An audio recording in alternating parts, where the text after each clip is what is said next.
दोस्तों, अब तक आप करंट अफेयर को सिर्फ न्यूज़ के फॉर्म में पढ़ते थे। क्या आपने कभी सोचा है, क्या उस करंट अफेयर से कभी पीवाईक्यू पूछा गया है? एंड अगर पूछा गया है, तो क्या फर्दर और उस टॉपिक से क्वेश्चन फ्रेम हो सकते हैं? तो दोस्तों, इस वीडियो में आप बहुत कुछ नई चीज़ सीखने वाले हो एंड आपको बहुत ज़्यादा मजा आने वाला है, बिकॉज हम यहाँ पे करंट अफेयर को पीवाईक्यू से रिलेट करके पढ़ते हैं। ओके एंड देखो, हमने पीआईबी की बहुत सारी न्यूज़ आपके लिए अटैच की है एंड वो बहुत ज़्यादा इंपॉर्टेंट है। अगर आप सीडीएस, सीएपीएफ, एनडीए या फिर स्टेट पीसीएस, इवन आप सीएससी का एग्जाम दे रहे हो, तो इस वीडियो से आप बहुत कुछ सीखने वाले हो, बिकॉज हमने सीएससी के भी पीवाईक्यू यहाँ पे अटैच किए हैं। ओके, तो वीडियो स्टार्ट करते हैं। न्यूज़ तो आप आगे देख लोगे, राइट?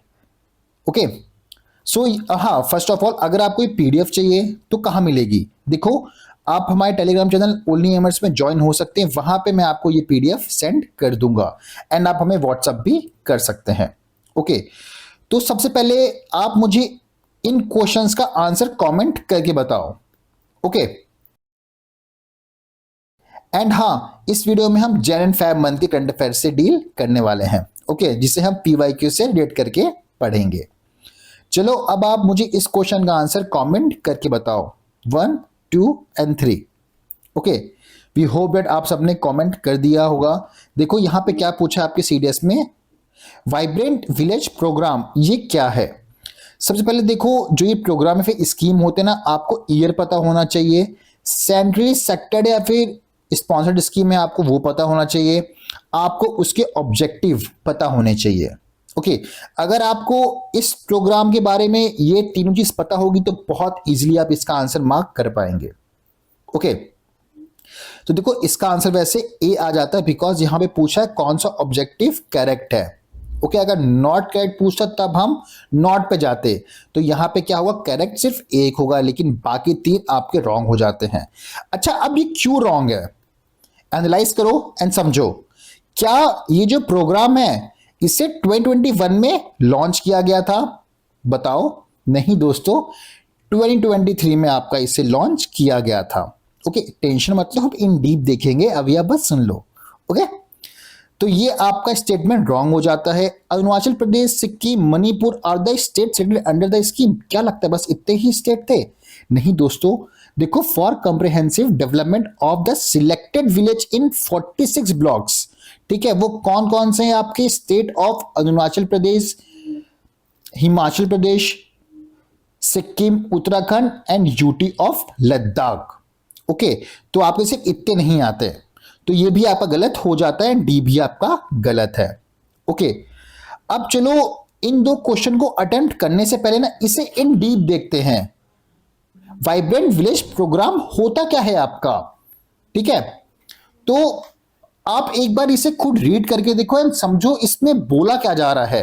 ठीक है, एक चीज ये भी याद रखना, देखो ये प्रोग्राम 1 है, मतलब फेज 1 है। अब फेज 2 आपका 2 अप्रैल 2025 से स्टार्ट हो गया है। एंड सबसे बेस्ट चीज बताऊं मैं आपको, यहां स्पॉन्सर्ड एंड यहां आप सेक्टर पे फोकस करना। ओके, एंड मुझे जरूर कमेंट करके बताना, centrally sponsored and centrally sector scheme में क्या डिफरेंस होता है। ओके, अच्छा, अगर मैं आपसे ये चीज पूछूं, आप क्या मनाली या फिर हिमाचल प्रदेश घूमने गए हो? राइट, या फिर उत्तराखंड घूमने गए हो?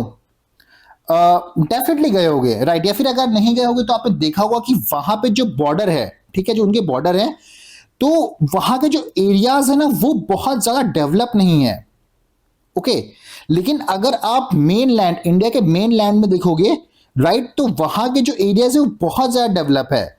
तो ये स्कीम क्या करती है? ये स्कीम ये करती है, जो भी आपके बॉर्डर एरियाज हैं, वहां, सॉरी, जो बॉर्डर है उसके जो पास एरियाज है ना, उन एरियाज को वो डेवलप करती है, उसे एक इकोनॉमिक हब बनाती है, जो बॉर्डर विलेज होते हैं उनको, इन सिंपल। ओके, तो देखो यही लिखा गया है। सबसे पहला पॉइंट ये है कि ये स्पॉन्सर्ड स्कीम है, इसे 2023 में लॉन्च किया गया था for comprehensively developed of selected village, जो कि 19 डिस्ट्रिक्ट है किसके? Arunachal Pradesh, Himachal Pradesh, Sikkim, Uttarakhand, UT of Ladakh. Initially 662 border village को आइडेंटिफाई किया गया था for comprehensive development on priority under the programme. ठीक है, ये छोड़ो, उसके बाद यहाँ ये पॉइंट्स को याद है, छोड़ना मतलब याद रख लो। ठीक है, उसके बाद देखो, इसका सेकंड फेज आपका स्टार्ट हुआ है 2 अप्रैल 2025 से तो ये बहुत ज़्यादा इंपॉर्टेंट हो जाता है, ये सेंट्रली सेक्टेड स्कीम है, ठीक है। ये सेम यहां पे लिखा गया है, comprehensive development of selected strategical village located in the block international land border, ठीक है। अब देखो, अगर आप नेपाल को देखोगे तो वहां आपका उत्तर प्रदेश हो गया, बिहार वहां से बॉर्डर टच करता है, ठीक है। तो जो बॉर्डर के पास के जो विलेज या फिर एरियाज है ना, उसे डेवलप किया जाएगा अब, ठीक है, उसे इकोनॉमिक हब बनाने की ट्राई की जाएगी। तो यहां देखो आपका गुजरात भी आ जा रहा है, बिहार भी आ जा रहा है, तो ऑप्शन में दे तो कंफ्यूज मत हो ना, सेकेंड फेज में इन सबको भी ऐड किया गया है। बिहार, गुजरात, आप देख सकते हैं उत्तर प्रदेश, वेस्ट बंगाल, क्यों? क्योंकि बांग्लादेश से ये क्या करता है, बॉर्डर शेयर करता है, ओके। राजस्थान, पंजाब, नागालैंड, तो एक बार आप गो थ्रू हो लेना। मेन चीज ना, कुछ स्टेट जो कि आप कंफ्यूज हो सकते हो, जैसे कि उत्तर प्रदेश में हो सकते हो, या फिर आप गुजरात में तो नहीं होगे, लेकिन उत्तर प्रदेश और बिहार में मे भी आप हो सकते हो, तो इन्हें ध्यान रखना, ओके। ये प्रोग्राम फोकस करेगा in the selected village for creation of opportunity livelihoods के लिए, ठीक है, through promotion of tourism and culture heritage, okay, and skill developments. तो एक बार आप गो थ्रू हो लेना, ओके। अब आप मुझे इन दो क्वेश्चन का आंसर, इसका तो अब आप बहुत इजीली ही कमेंट कर पाओगे answer. Which programme was approved by union cabinet in April 2025 to develop border village? इसका आंसर आपका बी आ जाएगा। ये देखो फेज 2 है आपका, ओके। अब देखो, ये तो आप सीधे इसका आंसर ए तो मार्क कर दोगे, ठीक है, जो कि आपका CAPF 2024 में पूछा गया है। Which of the following statement about vibrant village programme of the government of India is correct? It's aim at comprehensive development of identified village, ये तो राइट है, लेकिन क्या आपका स्टेटमेंट टू राइट है? Fairs, festivals, sports meets etcetera are organise under the programme, तो इसे note down कर लेना, ये भी राइट है, तो आपका बोथ 1 और 2 आ जाएगा। क्लियर? अब हम देखते हैं अपनी नेक्स्ट न्यूज को। वो कौन सी है? वो आपकी INS सागर ध्वनि है, ओके। अच्छा, न्यूज देखने से पहले आप मुझे ये दो बताओ, राइट है या रॉन्ग है statement? It is oceanographic research vessel of NPOL of DRDO। क्या इसे रिसेंटली एम्बार्क किया गया था on the Sagar Maitri mission 4 में? अब देखो यहाँ 4 लिखा है ना, अगर यहाँ मैं 5 लिख दूं या फिर UPSC 5 लिख देना, दोनों स्टेटमेंट एज इट इज आपके लिए आपके CDS 2026 या फिर CAPF के एग्जाम में दिए जा सकते हैं। देखो आपका न्यूज में था सागर ध्वनि, ठीक है, सागर मैत्री 5, ओके। तो ये सेम स्टेटमेंट वापस रिपीट हो सकता है आपका, ओके। तो क्या किया है आपने इसका आंसर? बोथ 1 और 2, तो आप राइट हो। देखो एज इट इज यहां पे ना आपके PIB से पॉइंट्स को पिक किया गया है। INS सागर ध्वनि इंडियाज ओशनोग्राफिक रिसर्च वेसल, क्या यार ये क्या हो रहा है? Under the NPOL of DRDO, it is oceanographic research vessel. आप देख सकते हैं एज इट इज यहां से यहां पॉइंट्स दिया गया है। एंड सेकेंड आपका स्टेटमेंट कहाँ है? देखो यहाँ पे एज इट इज दिया गया है, to establish long term collaboration with IOR countries in the field of ocean research and development. देखिए, recently it embark on a Sagar Maitri mission 4 to establish long term scientific partnership with Indian ocean rims country in ocean research and development. तो इसका answer C आ जाएगा, okay. तो ये 2 points बहुत ज्यादा important है, इससे नोट डाउन कर लेना, एक बार आप बस गो थ्रू कर लेना, ओके। आप ये ना इनिशिएटिव दे सकते हैं, seek to develop sustained scientific collaboration with 8 IOR countries. वो कौन कौन से है? Oman, Maldives, Sri Lanka, Thailand and Malaysia. इनके नाम आप याद रखेंगे, ओके। कोई डाउट बिल्कुल नहीं होगा, ओके। अब आप मुझे इन 2 क्वेश्चन का आंसर भी कमेंट करके बताइए। Which one among the following is not a, देखो यहां क्या पूछा है, यहां माइक्रो न्यूट्रिएंट्स पूछा है, एंड यहां पे क्या पूछा है? Depending on the requirement plant nutrition that are classified as micro, and यहां पे आपका मैक्रो पूछा है, माइक्रो एंड मैक्रो। अब आप एक चीज जहां फोकस कर रहे हो, क्या मैग्नीज मैग्नीज मैग्नीशियम मैग्नीशियम, हाँ, बताओ मुझे इन दोनों में से ना माइक्रो कौन सा है एंड मैक्रो कौन सा है? कमेंट करके बताना, मैं आगे तो बताने वाला हूं, लेकिन आप पहले मुझे कमेंट करके खुद बताओ कौन से हैं। ओके, तो देखो इसे ना बहुत अच्छे से याद रख लेना। मैक्रो न्यूट्रिएंट है ना, वो आपका मैग्नीशियम है। ओके, एंड जो माइक्रो है वो कौन सा है आपका? वो आपका मैग्नीज है। ठीक है, मैग्नीशियम कौन सा है? मैक्रो है। माइक्रो कौन सा? मैग्नीज है। तो इसे याद रखिएगा। एंड देखो ये चीज ये भी याद रखना, nitrogen, phosphorus, potassium, calcium, manganese, sulphur, ये सारे आपके क्या है? ये सारे आपके मैक्रो हैं। एंड पता है आपने हर बहुत जगह पढ़ा होगा NPK। ठीक है, तो याद रखना nitrogen, phosphorus and potassium. Clear? अब यहां तो आपको डाउट नहीं होगा, डेफिनेटली अब आपको नहीं होने वाला। एंड माइक्रो में देख लेंगे आयरन, जिंक, मैग्नीशियम। ठीक है, ये देख लिया। सोडियम देख लीजिएगा, एक आपका बस इतना देख लेना। ठीक है, स्टार्टिंग के 4 सोडियम, कोबाल्ट देख लेना आप। क्लियर? इतना क्लियर हो गया? ओके, तो अब आप इन दो क्वेश्चन का आंसर इजिली कमेंट करके बताओगे ना, तो कर देना।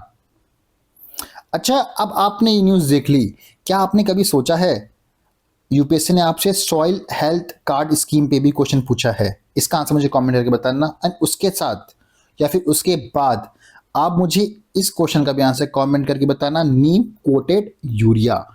एंड दोस्तों एक लाइक तो बनता है अगर आप खुद से ये सारी न्यूज़ जो कि आपके पीआईबी में मेंशन है, आप इन्हें कवर नहीं करते एंड आपको शायद कभी पता नहीं चलता कि यहां से भी यूपीएससी ने क्वेश्चन पूछा हुआ है आपसे। ओके, तो वी होप दैट आपने कमेंट कर दिया होगा। अब बारी मेरी आती है इसे एक्सप्लेन करने की, राइट? तो पहले इसे देखा जाए, सॉइल हेल्थ कार्ड स्कीम ये क्या होता है? अब देखो इसमें क्या स्टेटमेंट बोलता है, आप इन दोनों को छोड़ो, आप सिर्फ थर्ड को देखो। सॉइल हेल्थ कार्ड स्कीम क्या बोलता है? Checking the overuse of fertiliser in the farmers land. Mainly soil health card ना इसी के लिए है। अच्छा, आप खुद सोच के देखो, जो एक फार्मर होगा ना उसे बहुत ज्यादा नॉलेज नहीं होगी, ठीक है, वो एक ही चीज, फॉर एग्जाम्पल यूरिया को ही बार बार यूज करेगा। क्लियर? लेकिन सॉइल हेल्थ कार्ड स्कीम के थ्रू क्या होगा कि उससे पता चलेगा उसकी जो सॉइल है उसकी हेल्थ कैसी है, उसमें माइक्रो न्यूट्रिएंट्स कम है या फिर माइक्रो न्यूट्रिएंट्स कम है। ठीक है, उसके बेसिस पे वो जो अपनी जो उसकी सॉइल है उसके अच्छे से यूज करेगा। ओके, तो इसका आंसर बी आ जाएगा, ओनली 3। अब मैं अच्छे समझाता हूं कि ये सॉइल हेल्थ कार्ड स्कीम क्या है। तो इस स्कीम को कब लॉन्च किया गया? 2015 में लॉन्च किया गया था। एंड ये याद रखना, जो आपका सॉइल हेल्थ कार्ड है ना, ये हर 2 ईयर के बाद इशू होता है। ओके, अब देखो इसका स्कीम का पर्पस क्या था? जैसे कि मैंने पहले बोला ना कि फार्मर सिर्फ अगर एक ही फर्टिलाइजर यूज कर रहा है जैसे कि यूरिया, ठीक है, तो वो सॉइल वहां पे ना इम्बैलेंस हो जाएगा। ओके, एंड अगर आप उसे लॉन्ग टर्म में देखोगे ना, तो उस जो सॉइल है, उस वो जो एरिया है उसकी जो प्रोडक्टिविटी है वो भी क्या लो हो जाएगी। तो इसी इशू को कम करने के लिए ना सॉइल हेल्थ कार्ड को लेके आया गया है। देखो अगर आप कोई भी स्कीम का पर्पस देखोगे ना, वो क्यों लेके आया गया है, तो आप उसे लॉन्ग टर्म तक रिटेन कर पाओगे, याद कर पाओगे। ओके, तो अब देखो यहां भी सेम चीज आपको एक्सप्लेन किया गया था, शायद अब आपको बहुत अच्छे समझ में आएगा। Scheme provides farmer with a scientifically generated plot wise diagnostic report for each land holding. Okay, based on scientific soil testing. अब जो सॉइल है उसका टेस्ट होगा एंड उसके बाद आपको एक अच्छे से रिपोर्ट दी जाएगी। अब जो कार्ड होगा, जो कि रिपोर्ट होगा, वो एक्सेस सॉइल हेल्थ अक्रॉस 12 की पैरामीटर, इंक्लूडिंग जो सॉइल में मैक्रो न्यूट्रिशन ज़्यादा है या फिर कम है, या फिर माइक्रो कम है ज़्यादा है, फिर सर्टन सॉइल प्रॉपर्टीज के बारे में आपको पता चलेगा, उसका पीएच कितना है, उसका ईसी कितना है, उसका ऑर्गेनिक कार्बन कितना है। ओके, तो ये पॉइंट से इसे नोट डाउन कर लीजिएगा। ओके, अब आप मुझे ये बताओ नीम कोटेड यूरिया क्या होता है? इस पे क्वेश्चन पूछा गया था मुझे। आप पहले इस क्वेश्चन का आंसर कमेंट दो। भाई बहुत मेहनत से ये पीआईबी, पता है आपको, बहुत मेहनत से हम ये न्यूज़ को पिक करते हैं। एक एक पेपर को एनालाइज करना पड़ता है। कुछ कुछ हमें न्यूज़ याद रहती है कि हाँ हमने देखी है, तो हम उससे सीधे कटिंग करके निकाल देते हैं। कुछ कुछ तो हमें एनालाइज करना पड़ता है ना पेपर्स को लेके। तो अगर मैंने इतनी मेहनत करके लिए आपके लिए पीडीएफ बनाई है, यहाँ पे क्वेश्चंस को अटैच किया है, तो अब ये आपकी रिस्पॉन्सिबिलिटी है कि आप इनका आंसर मुझे कमेंट करके दो। एंड साथ में इस वीडियो को लाइक भी करो, अपने दोस्तों के साथ भी शेयर भी करो दोस्तों। अब देखो इसका आंसर है आपका बी, नीम कोटिंग स्लो डाउन, जो कि नीम कोटिंग होती है स्लो डाउन करेगी rate of dissolution of urea in soil. Okay, यहां ना एज इट इज आपका दिया गया है, मैं दिखाता हूं। एंड सबसे पहले आप ये याद रखेंगे, गवर्नमेंट ने मैंडेट कर दिया है 100% neem coating on all domestically produced urea. Okay, permitting fertiliser manufacture to levy a maximum retailing price MRP up to 5% higher to offset the associated cost के लिए। ओके, अब देखो जो आपका नीम कोटेड यूरिया है ना, conventionally urea treated with neem oil which act as nitrification and slow down, ये slow करता है, slow the release of nitrogen in soil. Soil में आपको नाइट्रोजन क्या धीमे धीमे आपका रिलीज होगा। ठीक है, तो यही लिखा गया था। जो आपका नीम कोटेड यूरिया है ना एग्रीकल्चर में, ये क्या करता है, ये नीम कोटिंग स्लो डाउन करता है rate of dissolution of urea, कहां, सॉइल में। ओके, एंड देखो यूरिया ही क्या होता है, नाइट्रोजन होता है, ये चीज याद रखना। ओके, कहीं कंफ्यूज मत हो जाना आप। क्लियर, तो ये कुछ पॉइंट्स है, इससे नोट डाउन कर लीजिएगा एंड याद रखिएगा। नोट डाउन की मैं आपको पीडीएफ प्रोवाइड कर दूंगा, कहां पे, आपके अपने ओल्ड नीमर्स के टेलीग्राम चैनल पे। ओके, अब देखो ये क्वेश्चन बहुत ही अच्छा है एंड देखो इन फ्यूचर रिपीट होता रहेगा। ठीक है, fuel cell electric vessel powered by hydrogen, sorry मैं वापस पढ़ता हूं, which of the following is the exhaust pipe emission from fuel cell electric vessel powered by hydrogen, मतलब बाय प्रोडक्ट क्या होता है यहाँ पे, मतलब क्या ही पाइप से इमिट, जैसे कि अभी पोल्यूशन होता है, ठीक है, आपका कार्बन डाइऑक्साइड हो गया, ये सब चीजें अदर गैसेस रिलीज होती है अगर आप व्हीकल ड्राइव करते हो। ठीक है, पोल्यूशन बहुत ज्यादा होता है, तो अगर आप फ्यूल सेल इलेक्ट्रिक व्हीकल को चलाते हो, ठीक है, पावर्ड बाय हाइड्रोजन, तो क्या इमिशन होगा, क्या निकलेगा पाइप से। इसका आंसर आपने क्या दिया है, ऑक्सीजन। क्या लगता है, ये कोई प्लांट है क्या, ट्री है क्या जो ऑक्सीजन आपको मिलेगा? नहीं दोस्तों, वाटर वेपर। ओके, देखो यहां पे क्लियर आपका पीआईबी में मेंशन है, टोयोटा मैराई। मैराई का मतलब पता क्या होता है, आई थिंक फ्यूचर होता है ना। ओके, छोड़ो, ये second generation hydrogen fuel cell electric vehicle है, प्रोड्यूस इलेक्ट्रिसिटी। अब देखो जो आपकी इस कार में, इस व्हीकल में इलेक्ट्रिसिटी प्रोड्यूस होगी ना, वो कैसे होगी, produce electricity through a chemical reaction between hydrogen and oxygen. ये दोनों भी याद रखना, किन दो के बीच में रिएक्शन होने के बाद आपकी इलेक्ट्रिसिटी प्रोड्यूस होगी, वो आपकी हाइड्रोजन ऑक्सीजन के बीच में इलेक्ट्रिसिटी प्रोड्यूस होने के बाद, नहीं, रिएक्शन होने के बाद आपकी इलेक्ट्रिसिटी प्रोड्यूस होगी। ठीक है, तो अब बाय प्रोडक्ट क्या होगा इनका, ये आपका वाटर वेपर होगा। ठीक है, जब ये रिएक्शन होगा ना, तो क्या एमिट होगा, यहां से वाटर वेपर एमिट होगा, ये आपका बाय प्रोडक्ट है। तो यही आपसे यूपीएससी पूछा था, which of the following is emission from the fuel cell electric vehicle powered by hydrogen, तो आपका क्या आ जाएगा, वाटर वेपर आ जाएगा, ये आपका क्या इमिट होगा। ओके, ये देखो कुछ ऐसा ही वर्क करता है, ये हाइड्रोजन फ्यूल है, आप डला रहे हो तो ये कन्वर्ट होगा, रिएक्शन होगा, तो आपका क्या निकलेगा, बाय प्रोडक्ट आपका वाटर वेपर निकलेगा। ओके, अब आप मुझे इस क्वेश्चन का आंसर कमेंट करके बताइए, अटल पेंशन योजना, तो आपने क्या मार्क किया है इसका आंसर, देखिए इसका आंसर सी आ जाएगा। 1, 2 एंड 3 आपका राइट है, 4th आपका रॉन्ग हो जाएगा। ठीक है, जो आपकी बेनिफिशियरी है, ठीक है, must be in the age group of 18 to 40 year, definitely ये आपका राइट है। सेकेंड स्टेटमेंट क्या है, beneficiary will be receive the pension only after he attend the age of 60 year. याद रखना, जब 60 साल का वो इंसान या फिर बेनिफिशियरी हो जाएगा, उसके बाद उसे कुछ अमाउंट मिलेगा, हम वो आगे देखते हैं वो अमाउंट कितना होगा। Okay, after the death of beneficiary his spouse continue to receive the pension, उनकी डेथ के बाद भी पेंशन मिलता रहेगा, किसको, उनकी स्पाउस को। ओके, 4th आपका रॉन्ग हो जाएगा। क्लियर, कभी ऐसे पढ़ा था आपने न्यूज, नहीं ना? चलो कोई नहीं, अब पढ़ लो। तो देखो सबसे पहले इसे लॉन्च कब किया गया था, 2015 में इसे लॉन्च किया गया था। देखो इस सारी ही न्यूज में आपकी स्कीम थी, इसलिए हम पढ़ रहे हैं इसे, बहुत ज़्यादा इंपॉर्टेंट है एंड आपको बहुत सारे क्वेश्चन देखने मिलने वाले हैं यहाँ से। ठीक है, तो अगर आपने अक्टूबर मंथ की नहीं देखी, देख लीजिए, अक्टूबर, नवंबर, दिसंबर एंड जैन फैब का ही हम साथ में कर ले रहे हैं। ओके, तो देखिए इसे अप्रूव किया गया था। अच्छा, सबसे पहले आप ना ये सोचो, ये जो आपकी अटल पेंशन योजना है इसे क्यों लेके आया गया है, गवर्नमेंट इसे क्यों इंट्रोड्यूस की। अगर आप ये समझ गए ना तो आप बाकी चीजें बहुत इजीली याद कर पाओगे। आप खुद सोचो, जो एक ना डेली वेजेस कमाता है, जो कि मतलब बोलते हैं दिहाड़ी करता है, दिन के एक दिन में क्या 300 उसने कमाया, 400 कमाया, दैट्स इट, ठीक है। या फिर कोई स्मॉल शॉपकीपर है, किसी मोमोज की दुकान है, ठीक है, तो वो हमेशा नहीं रहने वाली। ओके, तो आप खुद सोचो, इनका कोई फिक्स्ड इनकम या पेंशन नहीं है, ठीक है। ये आज यंग है तो बहुत काम कर ले रहे हैं, अर्न कर ले रहे हैं, लेकिन एक एज के बाद अगर 60 साल के हो जाते हैं ये, तो वो भैया तब मोमोज नहीं बेच पाएंगे, राइट। तब कोई और अच्छा मोमोज लगा रहा होगा वहां पे। तो अब इन्हें जो भैया हैं जो कि मोमोज बेच रहे हैं, इन्हें अपनी लाइफ तो सस्टेन करनी है, इन्हें अपनी डेली की जो नीड्स है उसे तो पूरी करना है। वो कहां से करेंगे, अब तो मोमोज आप जाते नहीं भैया के पास खाने के लिए, ठीक है, तो आप कहीं और जा रहे हो मोमोज खाने, तो ये भैया के पास अब तो कुछ है नहीं। तो इन्हीं को सेव करने के लिए कि ये ऐसा कुछ फेस ना कर सकें ये भैया जी, just because of you, because आप मोमोज नहीं खा रहे हो इनके, ओके। तो इसलिए गवर्नमेंट ने क्या स्कीम लेके आई है, अटल पेंशन योजना, ओके, जो एक फिक्स पेंशन देगा इनको, ओके। लेकिन कब देगा, अगर ये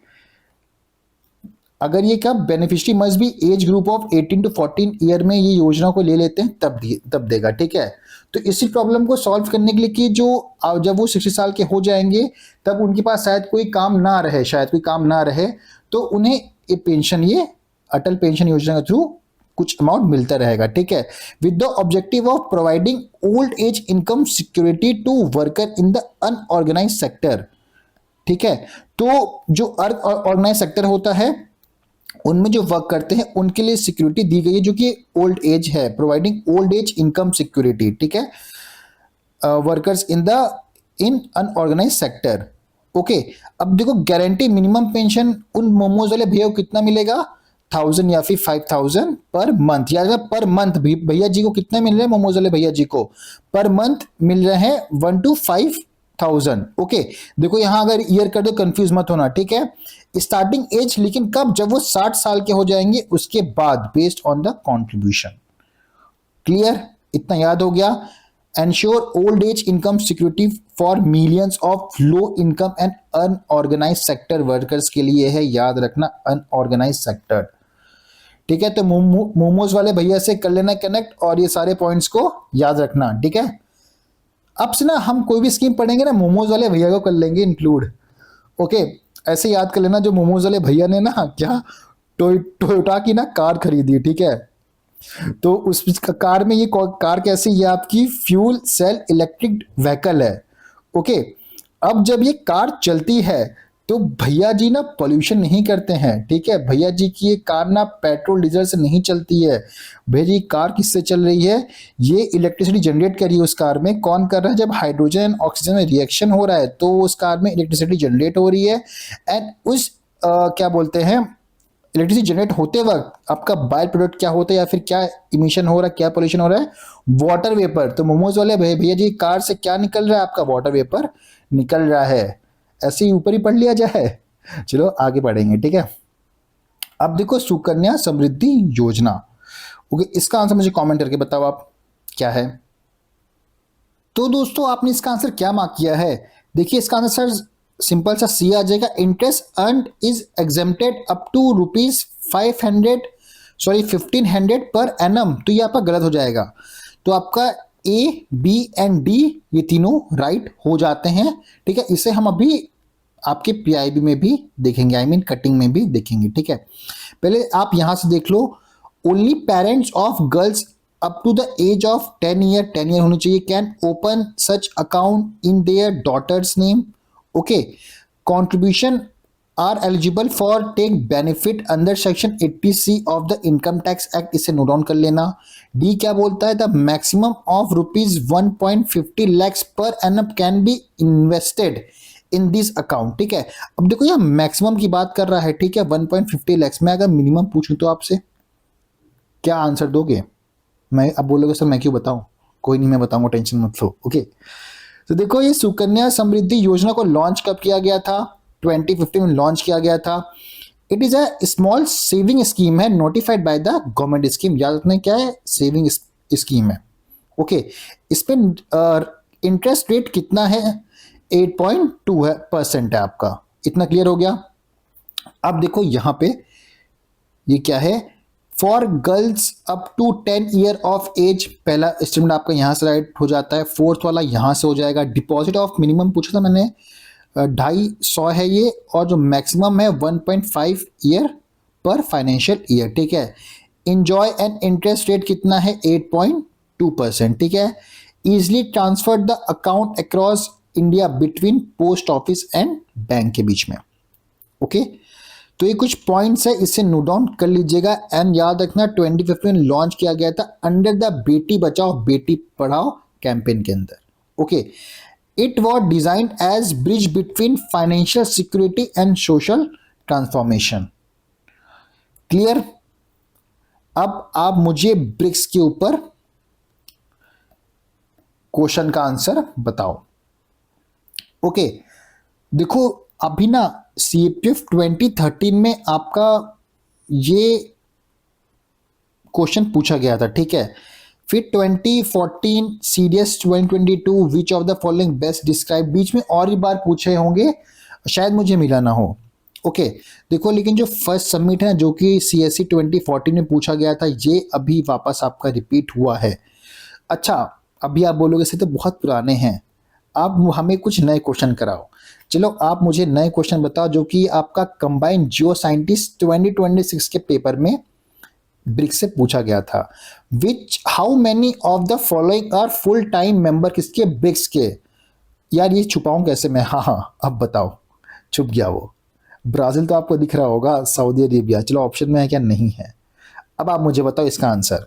ओके चलो कोई नहीं, मैं बताता हूँ आपको। देखो इथोपिया है, क्या लगता है, हाँ है। नाइजीरिया दिख रहा है आपको, नहीं सर नहीं दिख रहा, तो नहीं होगा ये, ठीक है। तो आपका नाइजीरिया नहीं आएगा। थर्ड क्या है, इजिप्ट डेफिनेटली है। यूएई आपका भी है। ओके, तो आपका क्या आ जाएगा, ओनली 3 आंसर राइट आ जाएगा। बहुत ही प्यारा क्वेश्चन है, वापस रिपीट हो सकता है आपके एग्जाम में। ओके, अच्छा अब मैं पूछूं, साउथ अफ्रीका को कब ब्रिक्स के अंदर ऐड किया गया था, क्वेश्चन मार्क। उससे पहले आप मुझे एक और क्वेश्चन का आंसर दो कमेंट बॉक्स में, इसका जो कि एनडीए 2025 में पूछा गया है। The first BRICS summit was held in Brazil. क्या लगता है आपको कहां हुआ होगा दोस्तों। एंड सेकंड स्टेटमेंट क्या बोलते हैं, ब्रिक्स का summit where held in new Delhi on 3 occasions. देखो ये तो मुझे नहीं पता, लेकिन मैं आपको फर्स्ट जरूर बताऊंगा ये कहां हुआ था। डेफिनेटली कहां, रशिया में हुआ था, ब्राजील में नहीं। इन 2009 में हुआ था। ओके, तो आपका ये स्टेटमेंट आपका रॉन्ग हो जाता है। ओके, एंड इसका सेकेंड भी स्टेटमेंट आपका गलत है। क्लियर। अब देखो पहले ना इसे BRIC बोलते थे, the emerging economic of Brazil, Russia, India and China, ठीक है। उसके बाद आपका 2006 में नहीं, उसके बाद 2010 में साउथ अरेबिया इसमें ज्वाइन होता है, सॉरी साउथ अफ्रीका। वो कभी कभी स्लिप ऑफ टंग हो जाए तो माइंड मत करना, ठीक है, समझ जाना। साउथ अफ्रीका इसमें ज्वाइन होता है तो आपका ब्रिक्स हो जाता है। क्लियर। एंड आपने इसके मेंबर्स को देख लिया है, ब्राजील, रशिया, इंडिया, चाइना भी आएगा, चाइना इंडिया साथ में है। Okay, south Africa, south Arabia, Egypt, Ethiopia, Iran and UAE. इतना क्लियर हो गया। अब तो नहीं बोलोगे ना, डेफिनेटली नहीं भूलोगे। चलो एक और क्वेश्चन आंसर मुझे कमेंट करके बताओ। बहुत ज़्यादा PYQ अटैच कर दिया हूँ क्या मैं, मुझे ऐसा लग रहा है। हाँ नहीं यार, बहुत कम है ये तो। अभी तो आप अपने एग्जाम से पहले ना करंट अफेयर के MCQ करने वाले हो, जो कि सीडीएस का पेपर देने जा रहे हैं। कोई नहीं, सीडीएस का देने जा रहे हैं उनके लिए भी, आप जब CAPF का देने जाओगे तो उनके लिए भी। ओके, तो जो करंट अफेयर के MCQ होंगे ना, वो हम PYQ के बेस पे फ्रेम करेंगे। फॉर एग्जाम्पल अगर इससे क्वेश्चन आया हुआ है तो मैं इस पे ही इसको बेस लेके आपके लिए एकदम बेस्ट ऑप्शन वाले क्वेश्चंस क्रिएट करूंगा, एंड फिर आपको अटेम्प्ट करना है। हम यूट्यूब पे ही क्लास करेंगे इसकी। क्लियर। तो इस क्वेश्चन का आंसर मुझे पहले आप कमेंट करके बताओ। तो इसका आंसर आपका क्या आ जाएगा, आपका B आ जाएगा, only 1। Swavalambini a women entrepreneurship programme for the north east, याद रखना, is launch by which of the following ministry? आपका ए आ जाएगा इसका answer, ministry of skill development and entrepreneurship, तो इसका आंसर बी आ जाएगा। ओके, तो आप देख सकते हैं जो MSDE in collaboration with women entrepreneurship platform of NITI Aayog, ठीक है, इसका एम क्या है? आ वुमेन एंटरप्रेन्योरशिप लॉन्च किया गया 2025 में किया गया था। Assam university of Assam, Meghalaya, Manipur, Uttar Pradesh and Telangana, यहाँ पे एज अ पायलट प्रोजेक्ट इसका स्टार्ट किया गया है। ओके, प्रोग्राम क्या है? विच एम्पावर करेगा यंग वुमेन्स को with the skill and confidence needed to establish their own, खुद के बिजनेस के लिए, कि ये खुद के बिजनेस को सेटअप कर सके कॉन्फिडेंटली। ओके, ये इंट्रोड्यूस करेगा मल्टी स्टेज ट्रेनिंग अप्रोच को, कि इसके वजह से हेल्प हो सके यंग वुमेन्स की transition for from to successful entrepreneurship creation. Okay, अब देखो व्हाइट रिवॉल्यूशन 2.0, सबसे पहले आप मुझे ये बताओ इसका आंसर क्या है, जो कि आपका CAPF 2012 में पूछा गया था। White revolution, second green revolution and blue revolution, इसमें से कौन सा स्टेटमेंट राइट है? क्या आपने डी मार्क किया है 1 2 एंड 3? तो वाह दोस्तों, आप राइट हो, पार्टी दो इस बात है मुझे आप। नहीं यार, आप गलत हो, फर्स्ट रॉन्ग है। White revolution is field in the field of agriculture development is associated with the modernisation of sheep farming. नहीं दोस्तों, ये किससे कनेक्ट करता है? ये आपका milk procurement of dairy corporation, मतलब मिल्क से करता है ये कनेक्टेड, आपका वाइट रिवॉल्यूशन। ओके, लेकिन इसी बात पे आप ये चीज़ याद रखेंगे, जो आपका सेकंड ग्रीन रिवॉल्यूशन है ना, ये एसोसिएट करता है विद डेवलपमेंट ऑफ हॉर्टिकल्चर से। ओके, एंड ब्लू रिवॉल्यूशन आपका फिश एंड मरीन प्रोडक्ट से करता है कनेक्ट। चलो, अब इसका आंसर मैं नहीं दूंगा, आप मुझे कमेंट करके बताओ। Pink revolution, yellow, black and golden किससे करते हैं कनेक्टेड? बहुत पुराना क्वेश्चन नहीं है, थोड़ा सा पुराना क्वेश्चन है। ओके, बहुत नहीं, थोड़ा सा। क्लियर? चलो, अब तो आप दे पाओगे इसका आंसर बहुत ईजिली, मैं आपको पूरे पढ़ा देता हूँ, ठीक है।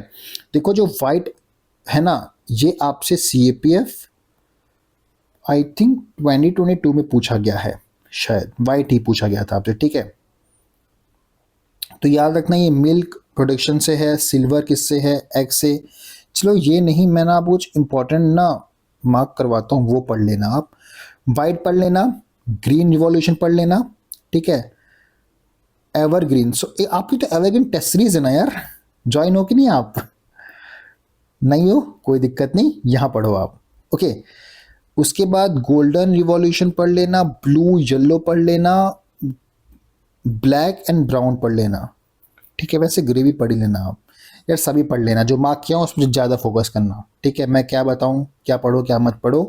एनीवे, अगर आपको ऐसे PYQ बेस पे MCQ अटेम्प्ट करने हैं और साथ में आपको PYQ भी अटेम्प्ट करना है, तो ये देखो, ये आपके PYQ के लिए ग्रुप है, राइट। वहाँ पे आपको साइंस एंड ज्योग्राफी के वीडियो लेक्चर हो गया, जो आपकी NCERT साइंस है, अगर आप CAPF के पेपर को एनालाइज किए हो गया, फिर सीरियस देखिए, कुछ क्वेश्चन हम आपके साइंस 11th 12th के बुक से ही पूछे जा रहे हैं आप एग्जाम में, राइट। तो हमने उन बुक्स के आपको इंपॉर्टेंट कटिंग्स प्रोवाइड किए हैं। चैप्टर वाइज आपके नोट्स हो गए, ज्योग्राफिक, साइंस, NCERT के 1 लाइनर PYQ मिलेगा आपको बिफोर एग्जाम, मतलब भी आपको प्रोवाइड होने वाला है। चैप्टर वाइज PYQ है, राइट, 25 क्वेश्चन इंक्लूडेड है, तो बाकी चीज़ें आप यहाँ से देख लेंगे। तो जिसे भी ज्वाइन करना है ये ग्रुप को, आप हमें व्हाट्सअप भी कर सकते हैं, साथ में आप हमें टेलीग्राम पे भी टेक्स्ट कर सकते हैं। ओके, वहाँ पे आपको हमारी IDs मेंशन हो जाएगी, मेरी और आपके पुष्पन सर की। ओके, एंड आप हमसे इंस्टाग्राम पे भी कनेक्ट हो सकते हैं। ये कुछ रिव्यूज़ है हमारे पेड ग्रुप का, आप इसे एक बार गो थ्रू हो जाइए, पॉज करके आपको समझ में आ जाएगा कि कितना ही बेनिफिट कर रहा है लोगों को। ओके, अब देखो, प्रधानमंत्री किसान संपदा योजना। अब आप मुझे इस क्वेश्चन का आंसर कमेंट करके बताओ। अरे, इसका आंसर मैंने खुद दे दिया अभी, जो कि आपका CAPF 2025 के लिए में पूछा गया था। अब देखिए कितनी लेटेस्ट हमने आपके लिए PYQ लगाए हुए हैं। तो इसी बात पे लाइक हो जाए एंड साथ में शेयर भी। डेफिनेटली आप कर दिया होगा, आपने कर दिया होगा। ओके, तो देखो, which of the following scheme focus on developing modern infrastructure and supply chain from farmer to retail in Indian agriculture sector. देख रहे हो आप, यहाँ पे एम बता दिया है इस स्कीम के, ठीक है। तो अगर आपको पता है जो PMKSY है, ठीक है, उसका ऑब्जेक्टिव क्या है या फिर वो स्कीम फोकस कहाँ करता है, वो फोकस करता है infrastructure and optimisation supply chain from farmer to retail in Indian agriculture sector में। तो इसका आंसर आप ए मार्क कर देना। ओके, ये सेंट्रल सेक्टेड स्कीम है, क्लियर। इसे लॉन्च 2017 में किया गया था, बहुत ज़्यादा इंपॉर्टेंट है। इसे ना अभी रीनेम किया है प्रधानमंत्री किसान संपदा योजना से, इसे याद रखना, ठीक है। इसका ऑब्जेक्टिव है to supplement agriculture modernise processing and agriculture waste. इसकी नोडल मिनिस्ट्री कौन सी है? Ministry of food process and industries, clear. Okay, so अब देखो पद्म अवार्ड 2026 का। ओके, अब ये बहुत ज़्यादा इंपॉर्टेंट हो जाता है बिकॉज यूपीएससी आपसे पूछ लेगा। कैसे पूछता है क्वेश्चन, देखो, जैसे कि CDS 2023 में पूछा गया था, पद्म विभूषण या पद्म भूषण जो अवार्ड हैं जो कि 2025 का दिया गया है, आपको नाम दे देगा एंड उनके कैटेगरी पूछ लेगा, ठीक है। तो आपको सिर्फ ये नहीं पता होना चाहिए कि यूपीएससी नॉट करेक्ट करके दे या पूछे और उसके बाद आपको उसका आंसर दे देना है, ऐसा नहीं है। वो आपको फील्ड भी पूछेगा, ठीक है, कि नॉट करेक्ट नाम पूछा है, बस आपको नाम पता होना चाहिए, ऐसा नहीं, आपको ये पता होना चाहिए उनको किस फील्ड में दिया गया है। ओके, तो जो पद्म अवार्ड है ये हाईएस्ट सिविलियन, याद रखना, सिविलियन अवार्ड है, ठीक है, ऑफ द कंट्री। इसी के इसको इसके ना 3 कैटेगरी हैं। वो कौन कौन से? पद्म विभूषण, पद्म भूषण, पद्मश्री। पद्मश्री बहुत ज़्यादा लोगों को दिया जाता है, लेकिन आपके सबसे ज़्यादा इंपॉर्टेंट हो जाता है पद्म विभूषण, जो कि 5 लोगों के लिए दिया गया, 5 लोगों को दिया गया है। ओके, एंड ये आप इजिली याद भी कर सकते हो, मतलब हो जाता है। ओके, अब देखो, मैं पहले बताता रहा हूँ, पढ़ लेना, बिकॉज जब मैं आपको यूट्यूब पे MCQ करवाऊंगा तब मैं यहां से क्वेश्चन पूछने वाला हूं, तब मुझे आपका आंसर राइट चाहिए, ठीक है। ये नहीं कि तब आप कंफ्यूज हो रहे हो। ये सब कुछ टॉपिक्स ऐसे होते हैं वहां पे आपको कंफ्यूज नहीं होना है। यहां पे आप टाइम नहीं ले सकते बिकॉज यहां से क्वेश्चन पूछने के 100% चांसेस हैं। इस PDF में जितनी भी न्यूज मैंने अटैच की है वो 200% इंपॉर्टेंट है, कि बहुत ज्यादा चांसेस है कि यूपीएससी वहां से क्वेश्चन पूछ सकता है। ओके, एंड अगर आप हमारे पेड ग्रुप में हैं, आपको पता है कि हमने कितने सारे क्वेश्चंस कवर किए हैं, राइट। अब देखो, आपको सिर्फ ये नहीं पता होना चाहिए कि जो पद्म विभूषण है ये किनको मिला है, आपको कुछ इसमें डिफरेंस भी है, वो आपको पता होना चाहिए, ठीक है। देखो, पद्म विभूषण ये अवार्ड दिया जाता है for exceptional and distinguished service के लिए। पद्म भूषण दिया जाता है for distinguished service of high order. And जो आपका पद्मश्री है ये दिया जाता है distinguished service in any field. Okay, तो इसे याद रखिएगा। एंड देखो किसको मिला है? धर्मेंद्र सिंह सर को मिला है आर्ट के लिए, KT थॉमस को मिला है पब्लिक अफेयर के लिए, एंड राजम को मिला है आर्ट के लिए, एंड श्री P नारायणा को मिला है एग्रीकल्चर एंड एजुकेशन के लिए। एंड 5th आप देख लेंगे, ठीक है, इसे अच्छे से देख लीजिएगा। ओके, बिकॉज ऐसे क्वेश्चन आपसे यूपीएससी पूछ सकता है। देखो, हमने अभी पद्म विभूषण पढ़ा है, ठीक है, इसी से पूछा था, विभूषण से। आपने देखो पद्म जो भूषण है, ठीक है, इसमें भी ज्यादा होते लेकिन बहुत ज्यादा नहीं होते हैं, ठीक है। तो अगर आपको पद्म विभूषण अच्छे से पढ़ा तो आप एलिमिनेशन यूज करके इजिली आंसर मार्क कर सकते हो। ओके, अब अगर मैं ये 5 के बाद अगर मैं बोलता हूं कि पद्म भूषण है, अगर 15-20 लोगों को मिला है तो आप 20 नहीं पढ़ने जाओगे, आप नाम याद नहीं रखोगे, लेकिन आप 5 बहुत इजिली याद कर सकते हो। ओके, एंड देखो, जो अशोक चक्र दिया गया है वो किसको दिया गया है? शुभांशु शुक्ला सर को दिया गया है एग्जाम 4 मिशन के लिए। ओके,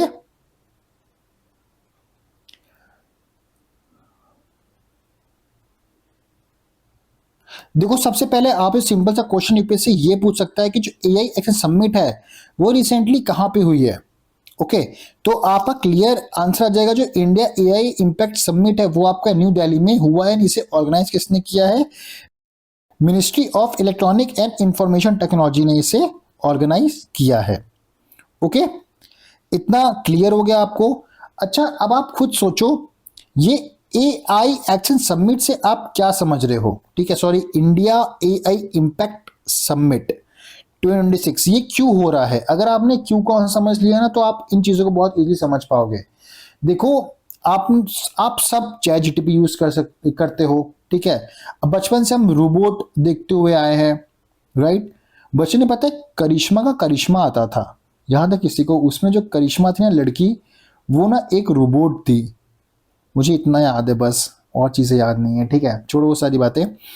तो अब देखो, सिर्फ जो एआई ना वो रोबोटिक तक हो गया, या फिर आपका चैट जीपीटी तक लिमिटेड नहीं है। एआई आपका हेल्थ के केयर के फ्यूचर को लेके हो गया, एजुकेशन सिस्टम को लेके हो गया, इकोनॉमिक की ग्रोथ को लेके हो गया, यहाँ सब में आपको आपका ना एआई का यूज होगा। ओके, तो अगर एआई का यूज हो रहा है तो उसे सेफ यूज करना है हमें, ठीक है। जो भी डेवलपमेंट हो रही है एआई के थ्रू, उसे सेफ रखना है हमें। तो इसी डिबेट है ना, चीजें कैसे होगी, कब होगी, बोलते हैं ना, इन चीजों को डिबेट को लेके, इन चीजों को कैसे एड्रेस करना, क्या क्या इश्यूज आएगी, तो इन चीजों को जो डिबेट हो रहा है, फिर रिजोल्यूशन सॉल्यूशन निकलने वाला है, वो सब कहाँ? इंडिया एआई इम्पैक्ट में समिट में बात होती है इन चीजों को लेके, कि एआई का हेल्थ केयर में कैसे यूज होगा, एजुकेशन में कैसे यूज होगा, इकोनॉमिक ग्रोथ में कैसे होगा, कि सेफ रहे चीजें सब। ओके, तो इसलिए आपका एआई समिट हो रहा है 2026 से, कहा न्यू दिल्ली में हो रहा है। इसे कौन ऑर्गेनाइज कर रहा है? Ministry of electronic and information technology इसे आपका क्या कर रही हैं? ऑर्गेनाइज कर रही हैं, ठीक है। अब देखो, इसका थीम बहुत ज़्यादा इंपॉर्टेंट है, welfare for all, happiness for all, याद रखिएगा। Okay, the summit is hosted under the India mission AI, shifting the global narrative from AI safety to AI for development and impact. बहुत ज़्यादा important point है, फिर बहुत अच्छा बोल लो, ठीक है। अब इसके 3 पिलर है, people, planet and progress, and 7 चक्र हैं, जो कि देखो मैंने आपको पहले बोला ना, हेल्थ हो गया, एग्रीकल्चर में एआई यूज होगा, safe and trusted AI, science हो गया, एआई रिसोर्स, इकोनॉमिक डेवलपमेंट हो गया, ठीक है। तो इसके 7 चक्र हैं। तो ये यूपीएससी कहीं ना कहीं आपसे पूछ सकता है। ओके, तो एक बार आप इससे गो थ्रू हो जाइएगा। ओके, अब देखो एक्सरसाइज। आप मुझे इसका और इसका आंसर कमेंट, नहीं इसका मत करो, चलेगा। आप मुझे इसका आंसर कमेंट करके बताओ, एंड देखो मैं सबके कमेंट चाहिए। ओके, एंड देखो आपका रिसेंटली हुआ था CISF AC 2025 का, उसमें वज्र प्रहार पूछा था, कौन सी 2 कंट्री के बीच में होती है? तो मुझे बताना वज्र प्रहार कौन सी 2 कंट्री के बीच में होती है। नहीं बताओगे, मैं बताऊंगा, वो आपकी होती है इंडिया एंड यूएस के बीच में। एंड इस बार कहाँ हो रहा है? आपका हिमाचल प्रदेश में ये एक्सरसाइज कंडक्ट कराई जा रही है। ओके, एंड जो आपकी एक्सरसाइज खंजर है वो कहां पे हो रही है? आसाम में हो रही है। किन 2 कंट्री बीच में होती है? वो आपके इंडिया एंड कजाकिस्तान के बीच में होती है। अब देखो, खंजर पे पूछा गया था आपसे क्वेश्चन। ओके, एंड इसका आंसर मुझे कमेंट करके बताना। ये हो गया। एंड धर्मा गार्डन किन के बीच में होती है? इंडिया एंड जापान के बीच में होती है। कहां हो रही है इस बार? वो आपके उत्तराखंड में हो रही है। ओके, एंड देखो और कौन कौन सी एक्सरसाइज है जो कि इंडिया एंड जापान के बीच में होती है? जेमैक्स होती है, वीर गार्डियन होती है, ठीक है, मालाबार होती है। तो एक बार आप इसे गो थ्रू हो लेना। देखो, आपको 2 चीज पता होनी चाहिए कि जो एक्सरसाइज है वो इस बार कहाँ पे हो रही है, किन 2 कंट्री के बीच में हो रही है, वो तो आपको पता होना चाहिए। एंड लास्ट एडिशन कब हुआ था, एंड कौन सी मिलिट्री लाइक इंडिया की तरफ से पार्टिसिपेट कर रही है वो एक्सरसाइज में, ये आपको पता होना चाहिए। ओके, अब देखो ये जो क्वेश्चन है ना, ये आपका एवरग्रीन टेस्ट सीरीज का है।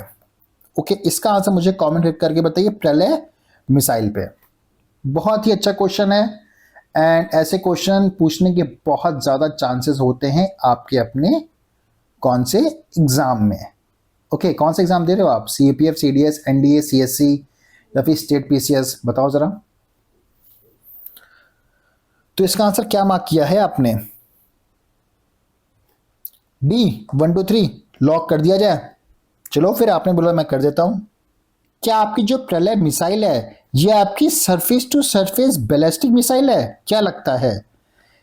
इसे डेवलप किया है इसरो ने? यहां पे आप थोड़ा कंफ्यूज हुए। इट यूज सॉलिड प्रोपेलेंट, क्या ये स्टेटमेंट राइट है? तो देखो इसका सेकंड आपका रॉन्ग हो जाता है। यहाँ पे इसरो यहाँ पे डीआरडीओ आएगा तो आपका ए आ जाता है 1 2 3। ये चीज याद रखिएगा, ये सरफेस टू सरफेस है, सरफेस टू एयर दे दे तो गलत हो जाएगा। Surface to surface ballistic missile है, ये भी आप याद रखिएगा। ओके, तो देखिए डीआरडीओ ने कंडक्ट किया है लॉन्च ऑफ 2 प्रलय मिसाइल का, ठीक है। Solid propellant quasi ballistic missile है, ये सरफेस टू सरफेस मिसाइल है, डिजाइन की गई है for high precise conventional strike के लिए against a wide range of target. इसकी रेंज कितनी है? 150 किलोमीटर टू 500 किलोमीटर। इंपॉर्टेंट है, इसे नोट डाउन कर लीजिएगा। ओके, इतना क्लियर हो गया अब आपको? डेफिनेटली हो गया होगा। अब एक और मिसाइल के बारे में पढ़ते हैं जो कि है अग्नि 3। देखो इस पे बहुत बार क्वेश्चन पूछा गया है।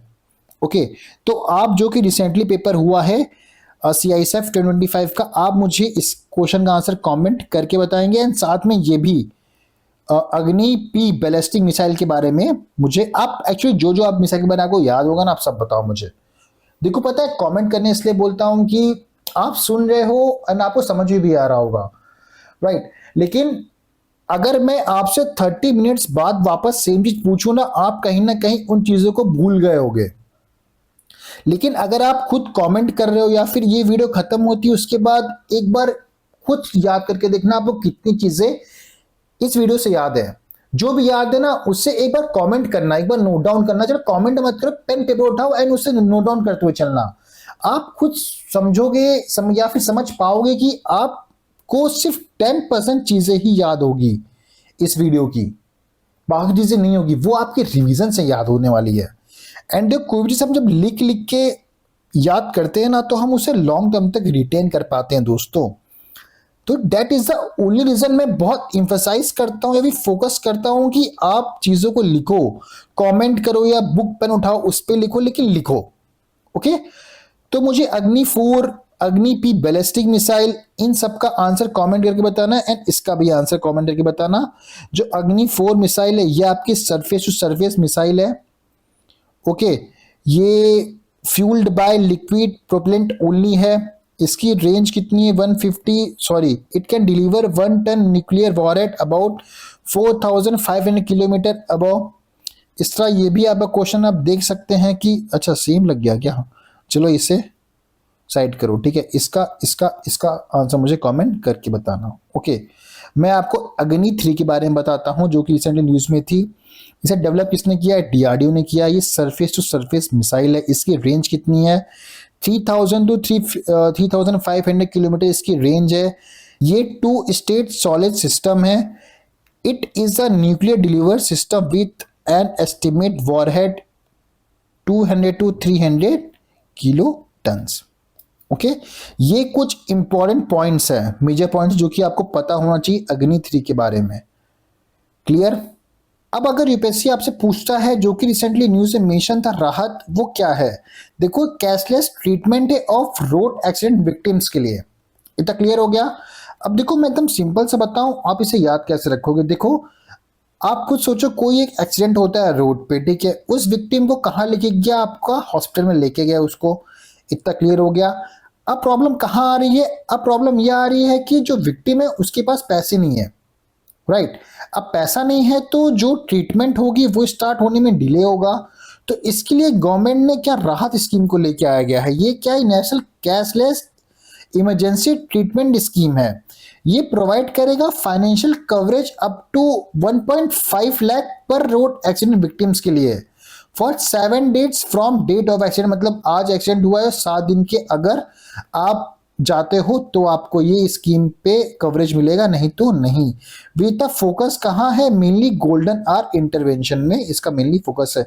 अब देखो सबसे ज्यादा इंपॉर्टेंट पता है क्या? इससे कौन सी मिनिस्ट्री एसोसिएटेड है? वो आपकी ministry of road transport and highway आपकी एसोसिएटेड है। अगर यूपीएससी आपको health ministry of health care दे दे या फिर कुछ और दे दे ना, मिनिस्ट्री ऑफ हेल्थ दे दे या फिर कोई और मिनिस्ट्री दे दे, तो उससे कंफ्यूज मत होना। ओके, याद रखना जो राहत स्कीम है ये किससे रह करती है, मतलब कौन सी मिनिस्ट्री से एसोसिएटेड है, वो आपकी है ministry of road transport and highway. अभी तो आपको इजी लग रहा होगा, लेकिन जब एग्जाम में आप पढ़ोगे नहीं ना, बस ये बस सुने होगे, जब ऑप्शन देगा यूपीएससी ना, सिर घूम जाएगा आपका। क्लियर। उसके बाद देखो कैशलेस कवरेज कितना, अप टू 1.5 लाख, ये याद रखनी पर विक्टिम है, ठीक है, for 7 days from accident. And देखो गोल्डन आर फोकस कब with 112 helpline for rapid hospital access के लिए। तो ये कुछ पॉइंट्स है, इससे एक बार आप गो थ्रू हो जाइएगा। अब देखो CAPF 2025 का ये क्वेश्चन है, मुझे इसका आंसर कमेंट करके बताना। अब सबसे पहले ना हम इस क्वेश्चन को अच्छे से देखते हैं। The United nation carbon offset platform, ठीक है, ये किसका है? कार्बन ऑफसेट प्लेटफॉर्म किसका है? ये यूनाइटेड नेशन का है। ये ये क्या है? ई कॉमर्स प्लेटफॉर्म है to compensate green house gas emission को by purchasing carbon credits. Who among following can buy this carbon credit. आप इजिली कंपनी एंड ऑर्गेनाइजेशन तो सोच पा रहे होगा, फिर मार्क कर रहे होगी, हाँ 1-2 तो होगा, लेकिन एक सिटीजन भी कार्बन क्रेडिट को खरीद के, मतलब बाय करके, अपने जो कार्बन इमिशन है या फिर ग्रीन हाउस गैस इमिशन है उसे ऑफसेट कर सकता है क्या? मतलब आप सोच रहे होगे ना। तो देखो पता है, सिंपल सा आप खुद सोचो, आप एक इंडिविजुअल हो, ठीक है, तो आपका भी कुछ कार्बन फुटप्रिंट होगा, उसे अगर आपको ऑफसेट करना है, ठीक है, जैसे कि आपके फ्लाइट्स हो गए, लाइक ट्रैवल इमिशंस हो गए, तो अगर आपको इसे ऑफसेट करना है तो आप भी क्या कार्बन क्रेडिट को मतलब बाय कर सकते हो।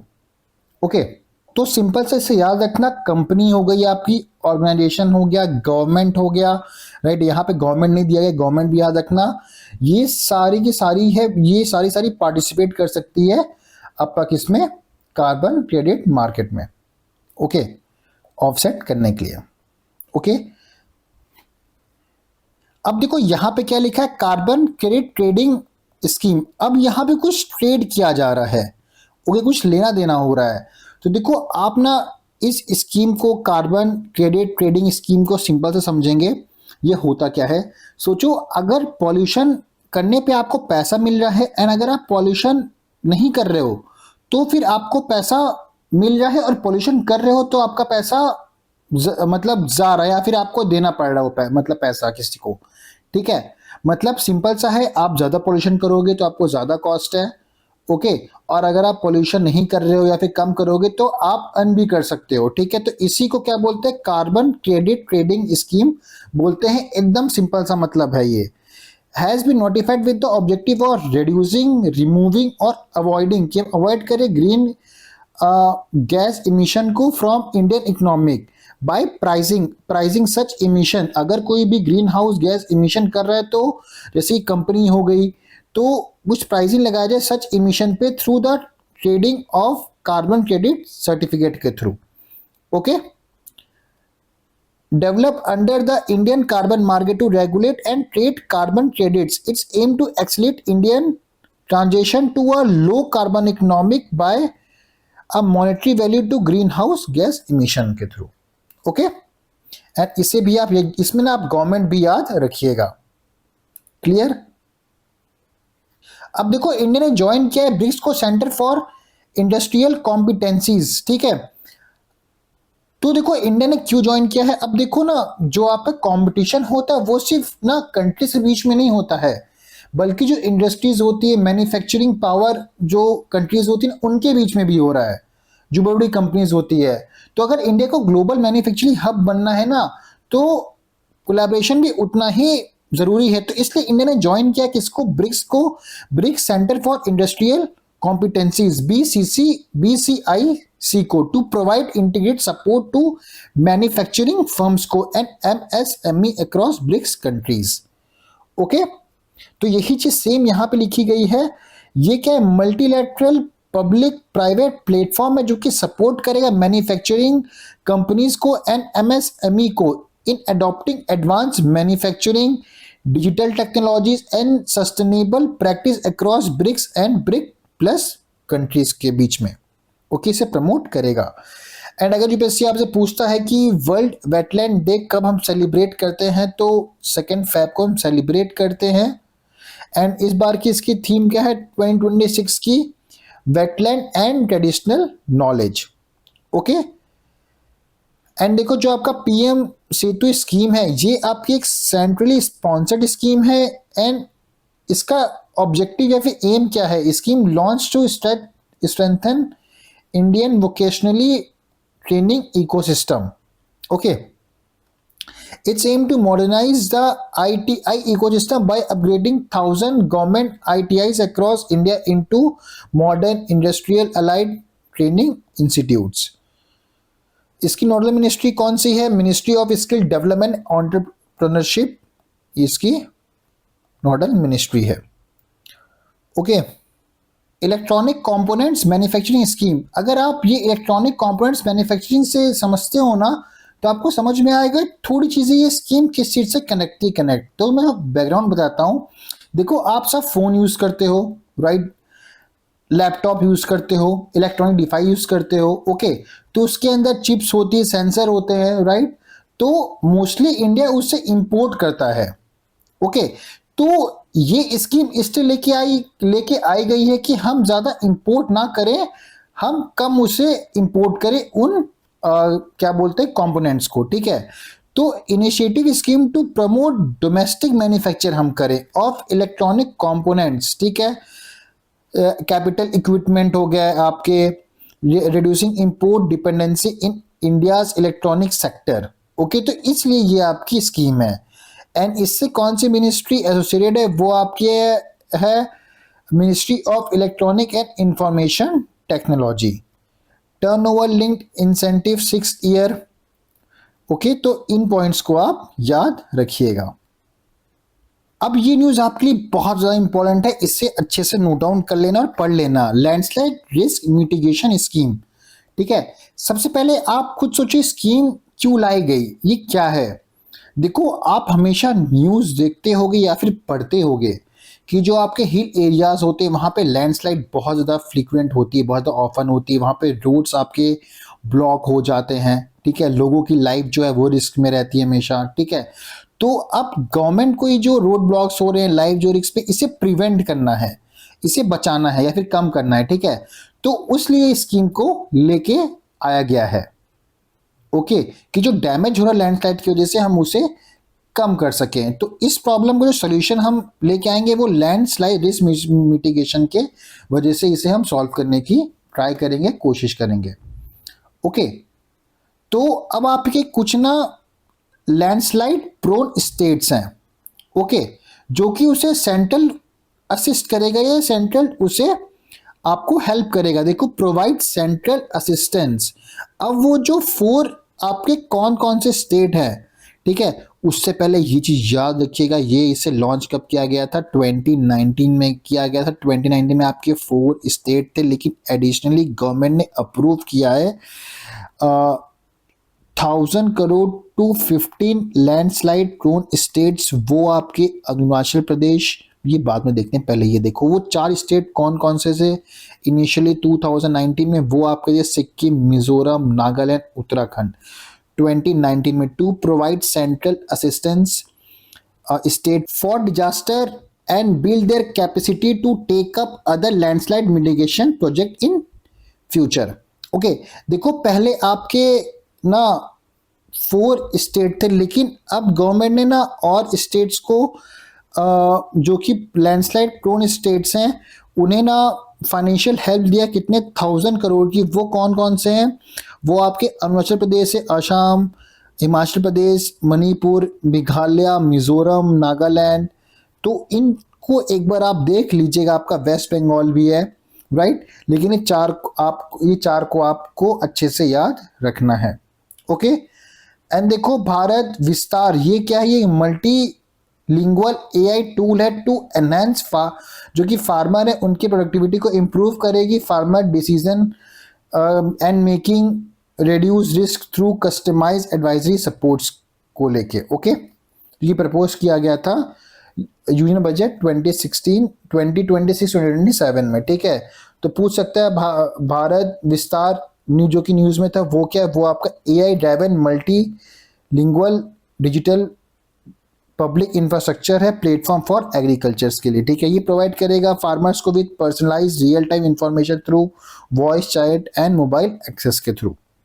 ओके, एंड देखो ये सिर्फ एक बार आपको नाम पढ़ना है। गोल्डन ग्लोबस 2026 के विनर्स को आप देख लेंगे। बेस्ट फिल्म ड्रामा हो गया, एक्टर हो गया फिल्म के लिए, and male film actor drama, ठीक है। ये 3 आप पढ़ लीजिएगा एंड एक बार आप ये बेस्ट फिल्म भी पढ़ लीजिएगा, ठीक है। अब देखो जो इंडिया का रैंक है 6th in Asia manufacturing index 2026 में। India has rank 6th among 11th Asia country in the Asia manufacturing index 2026 में। ओके, तो इसे याद रखिएगा।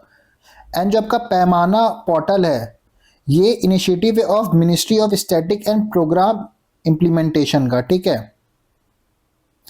एंड देखो इंडिया का फर्स्ट एआई क्लिनिक कहाँ खुल रहा है, आपका ग्रेटर नोएडा में खुल रहा है ये।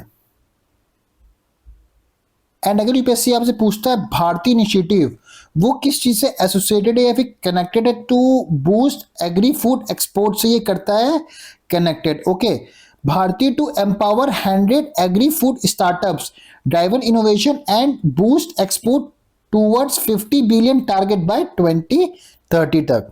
ओके, एंड देखो इंडिया, मालदीव एंड श्रीलंका ने लॉन्च किया एक्सरसाइज दोस्ती को। ये एनहेंस करेगा maritime cooperation and collective security in Indian ocean. इतना क्लियर हो गया।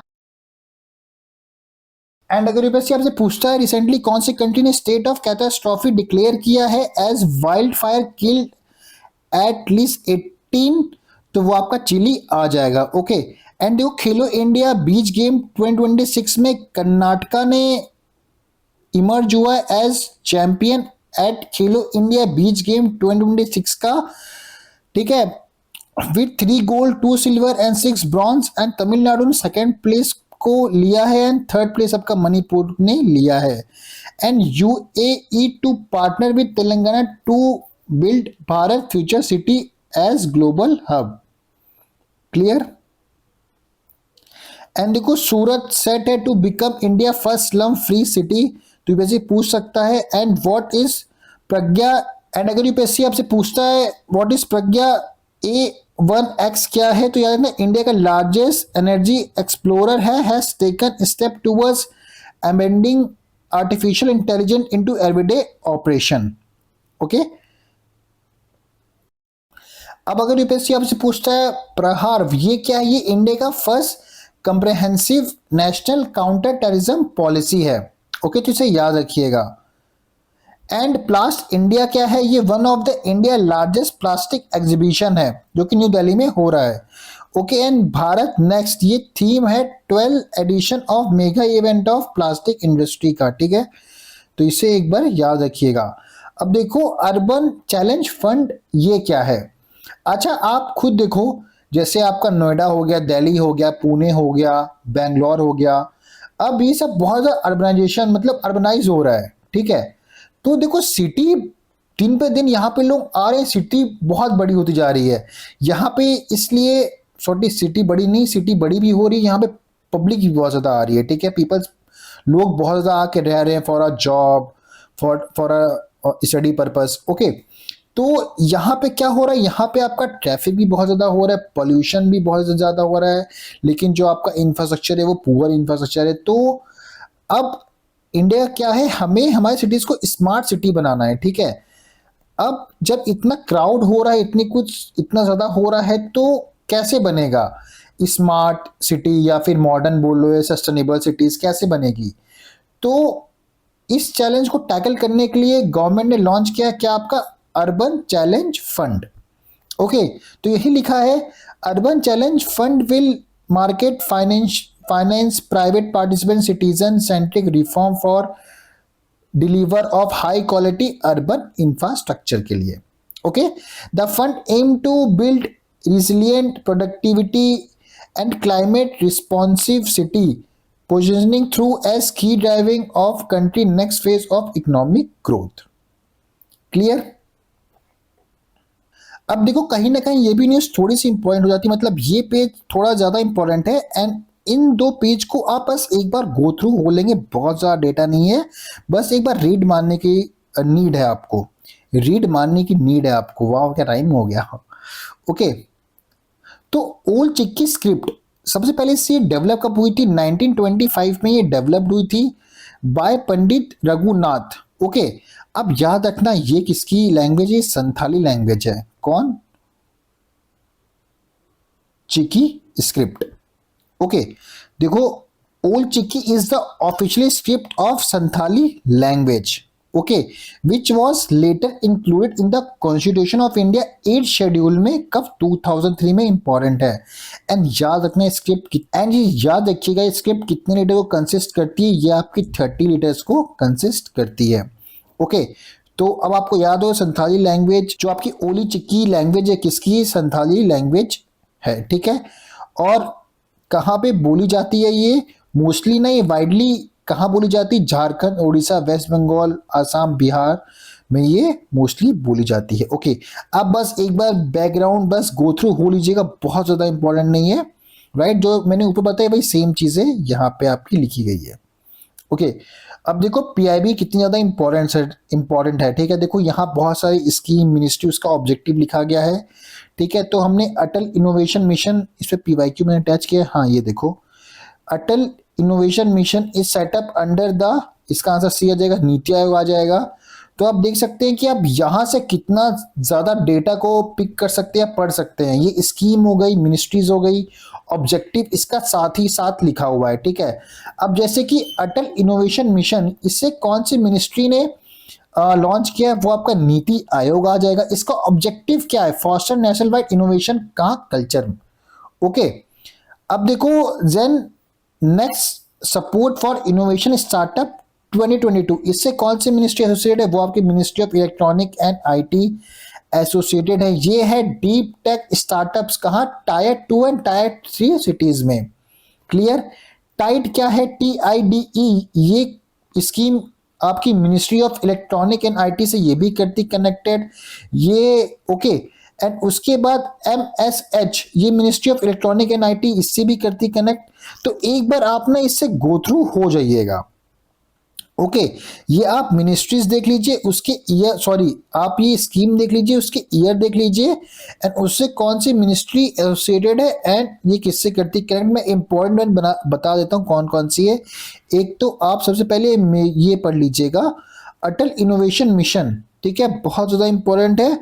उसके बाद आप ये पढ़ लेंगे, scheme for promotion of innovation, rural industries and entrepreneurship, ministry of MSME से होती हैं एसोसिएटेड। ओके, उसके बाद आप ये पढ़ लीजिएगा। क्लियर? इतना 3 तो आप अच्छे से याद कर लीजिएगा। अब देखो अगर यूपीएससी पूछता है एक्सपोर्ट EPI, ये कौन लॉन्च करता है? तो ये आपका नीति आयोग लॉन्च करता है। अब देखो Maharashtra, Tamil Nadu and Gujarat largest state में इन्होंने टॉप किया है, एंड स्मॉल स्टेट में उत्तराखंड, जम्मू एंड कश्मीर एंड नागालैंड ने इसमें टॉप किया है। ओके, अटल भूजल योजना, अब देखो ये किससे होती है एसोसिएटेड? तो याद रखना ग्राउंड वाटर मैनेजमेंट, 7 स्टेट में, ठीक है, गुजरात, हरियाणा, कर्नाटका, मध्य प्रदेश, महाराष्ट्र, राजस्थान एंड उत्तर प्रदेश। अब देखो इसे लॉन्च कब किया गया था? 2019 में इसे लॉन्च किया गया था। The scheme support water source, कौन से? जल जीवन mission. Okay, and mission Amrit Sarovar को कब लॉन्च किया गया था? 2022 में इसे लॉन्च किया गया था। Support the creation of Amrit Sarovar across all district in the country, each pond is plan to have a minimum area, जो हर एक पॉन्ड होगा उसका मिनिमम एरिया कितना होगा? 1 एकड़ 0.4 hectare and a water storage capacity of about 100 cubic metre. Okay, and ये news हमने पहले देख ली थी। अब देखो ये आर्मी ने डिक्लेयर किया है 2026 को as year of networking and data. Clear? And देखो भैरव बटालियन, ये शायद हमने पहले के मंथ के न्यूज़ में ऑलरेडी कवर कर ली है। India's army newly rise modern warfare ये फोर्स है, तो इसे याद रखिएगा। यूपीएससी पूछ सकता है कि जो कि रिसेंटली भैरव बटालियन है वो किस लिए या फिर क्या है। ओके, मैंने पहले आपको बहुत अच्छे से समझा चुका है। एंड देखो, अगर यूपीएससी अभी पूछता है, इंपॉर्टेंट है कि रिसेंटली अग्र बर्ड सेंचुरी कहाँ पे, उत्तर प्रदेश में है। ये रिसेंटली डिक्लेयर हुई है economic sensitive zone by the government of India. Okay, mission Sudarshan Chakra ये क्या है, to develop indigenous aerial defence system by 2035। India खुद का डेवलप करेगा an indigenous air defence system by 2035। India develop करेगा an indigenous air defence system by 2035, not just to neutralise enemy attack but also hit करेगा उनको back. Okay, Kazakhstan ने ban किया है animal import from India to prevent निफा virus spread. तो इसके बारे में कुछ इंपॉर्टेंट पॉइंट देखते हैं कि निपा जो वायरस है कैसे फैलता है। ठीक है, सबसे पहले याद रखना, अकॉर्डिंग टू WHO ये एक जूनोटिक डिसीज है, बहुत ज़्यादा इंपॉर्टेंट है। ये transmitted to human through contact with infected animal, okay, such as fruit bat और पिग्स, और through consumption of food contaminated by bat. ठीक है, एंड देखो, ह्यूमन टू ह्यूमन भी इसका ट्रांसमिशन हो सकता है, पॉसिबल है थ्रू क्लोज कांटेक्ट। ओके, तो ये कुछ पॉइंट्स है, इसके बारे में याद रखिएगा, ये वायरस के बारे में। ओके, एंड देखो, जो आपका पंखुड़ी पोर्टल है ये लॉन्च हुआ था 8 जन 2026 में। ठीक है, ये अब ये किस लिए है आपको बस इतना पता होना चाहिए। ठीक है, ये पोर्टल सबसे पहले इसे लॉन्च किया है ministry of women and child development ने इसे लॉन्च किया है। ये इंटीग्रेटेड डिजिटल पोर्टल है टू स्ट्रेंथ किसके बीच में, partnership for women's and child development के लिए। ओके, अब देखो, सेव निधि जो है इसे लॉन्च किया था 2020 में। ये असिस्ट करेगा स्टेट वेंडर को टू ये ओवरकम कर सके इफेक्ट ऑफ फाइनेंशियल जो कि कंडीशन है, अपने रीस्टार्ट कर सके खुद के their lost business during the pandemic. तो ना 27 अगस्त 25 को यूनियन कैबिनेट ने इसे अप्रूवल दे दिया है कि और एक्सटेंड कर दिया गया है बियॉन्ड 31/12/2024। ठीक है, तो अब ये कब तक के लिए हो जाएगा, ये आपके लिए हो जाएगा, the landing period has now been extended until March 31, 2030 तक। ओके, तो वी होप दैट आपको इस वीडियो में बहुत मजा आया होगा ना, आपने बहुत सारी न्यूज़ पढ़ी है, राइट। एंड देखो, सबसे ज़्यादा इंपॉर्टेंट बोल लो या फिर क्रूशल बोल लो, यही सारी न्यूज़ है। ओके, तो आपको एक को भी मिस करके इसमें से नहीं जाना है, आपने कितनी पढ़ी हो, लेकिन इससे एक बार गुरु हो जाइएगा, क्लियर।